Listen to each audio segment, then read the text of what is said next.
Since the escalation of the geopolitical conflict in 2022, the long-standing peaceful order in Eastern Europe has collapsed. The prolonged warfare has caused unprecedented humanitarian disasters. A large number of residential areas, hospitals, schools, and civilian infrastructure have been destroyed. Millions of civilians have been displaced and forced to take refuge in other countries. Vulnerable groups in war zones lack stable food and medical supplies, leading to countless separated families and tragedies. The conflict has further disrupted global food and energy industrial chains, triggering soaring prices and widespread economic pressure worldwide. A unified consensus has been formed across the international community. Any entity that exploits regional and institutional loopholes to evade responsibilities and infringe on the rights and interests of others must be subject to fair supervision and restraint. No institution is entitled to unregulated privilege. Escape from Tarkov, the globally popular hardcore shooter, is developed by Battlestate Games, a studio based in St. Petersburg, Russia. Nikita, the founder, holds full control over game operations, account penalty rulings, and global revenue collection. In 2016, Nikita registered an offshore company, Battlestate Games Limited, in London, United Kingdom. The registered address is merely a shared office workstation. This UK-based entity is used exclusively to receive payments from global players, while the St. Petersburg team takes charge of core development, server maintenance, and all account ban decisions. All global in-game purchases and consumptions circulate through this dual structure system. Many viewers may wonder, what is the hidden connection between this globally influential humanitarian conflict and this small St. Petersburg game studio fully controlled by Nikita? On the surface, the two seem completely unrelated. Today, we conduct an in-depth investigation, the loophole escaping global sanctions, and justice, the truth about Nikita. First, we clarify the full U.S. sanction framework targeting Russia, enforced by the U.S. Department of the Treasury, Office of Foreign Assets Control (OFAC), based on Executive Order 14,024 and the CAATSA Act. The system consists of three core binding rules.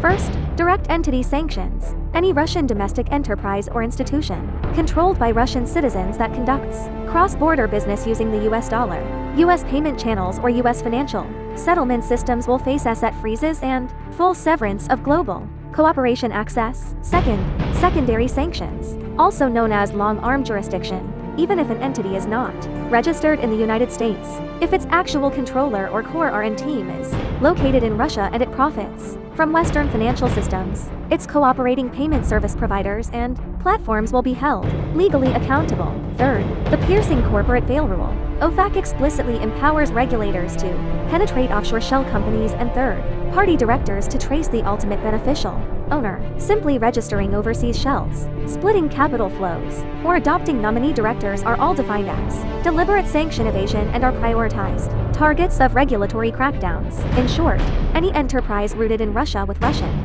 ownership that collects payments from Western markets should be restricted by sanctions. Any deliberate structural disguise and control constitutes an illegal loophole evading act. Since 2016, Nikita has built agile layer isolation structure precisely designed to bypass OFAC supervision, fully operating within regulatory gray areas. First lie, he adopted an offshore shell company for identity isolation. The London-registered BSG Limited employs unrelated foreign nominee directors. Public information deliberately downplays Nikita's actual controlling status and false lie presents the UK company as an independent operator, concealing the full dominance of the Russian studio, with no independent R&D customer service team and only a shared office address. This entity exists solely as a payment collecting shell to avoid the red line of Russian entities directly accessing Western markets. Second lie, he split capital chains to block regulatory traceability. All global player payments are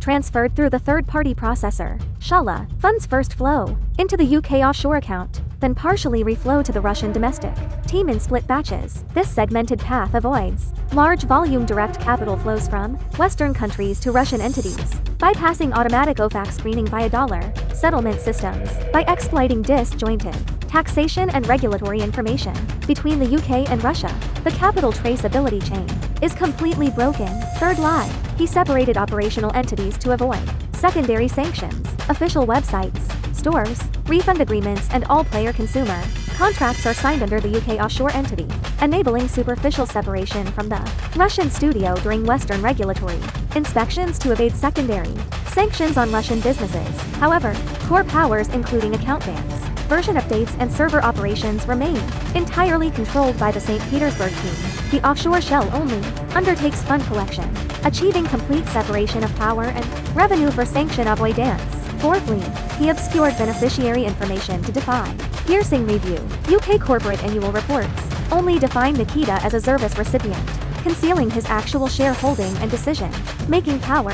This deliberate blurring of his controlling identity attempts to evade OFAC penetrating investigations and hides the core fact that the entire commercial system is fully controlled by a Russian national, thus dodging financial sanctions, targeting Russian operators. The most ironic double standard is fully exposed here. Nikita spares no effort to build layered offshore structures, split cross-border capital flows, and conceal actual control. He exhausts all means to exploit loopholes in international sanctions, taxation and cross-border financial rules, deliberately evading global supervision for massive commercial gains. Yet for ordinary, paying players with no bargaining power and absolute disadvantage, his rules are brutally harsh with zero tolerance. For any error, players may receive permanent account bans and hardware ID locks merely due to occasional off-site login at internet cafes, unintentional minor bug triggers, small-scale in-game item transactions, or even completely legitimate and clean gameplay. Thousands of hours of effort and large amounts of paid assets are cleared instantly. The official appeal system has extremely high barriers and Rare Lie provides complete and valid violation evidence. Cross-border player rights protection is almost impossible, blocked by the dual UK-Russia entity barriers. Customer support mechanically rejects most appeal tickets. Ordinary players are given zero room for loopholes or buffer space, with no tolerance for any unintentional mistake. As mentioned at the beginning, the international community universally advocates holding accountable any subject that exploits rules, ignores the rights of vulnerable groups, and evades fair supervision, while behaviors that harm civilian interests in geopolitical conflicts are continuously supervised and judged globally. Nikita relies on elaborately designed offshore shells and split capital chains to evade Western sanctions and regulatory constraints. He freely navigates regulatory gray areas for his own benefit, yet enforces extremely harsh one-sided rules on ordinary loyal players. This makes Nikita and BSG verifiable loophole evaders escaping global justice and public supervision.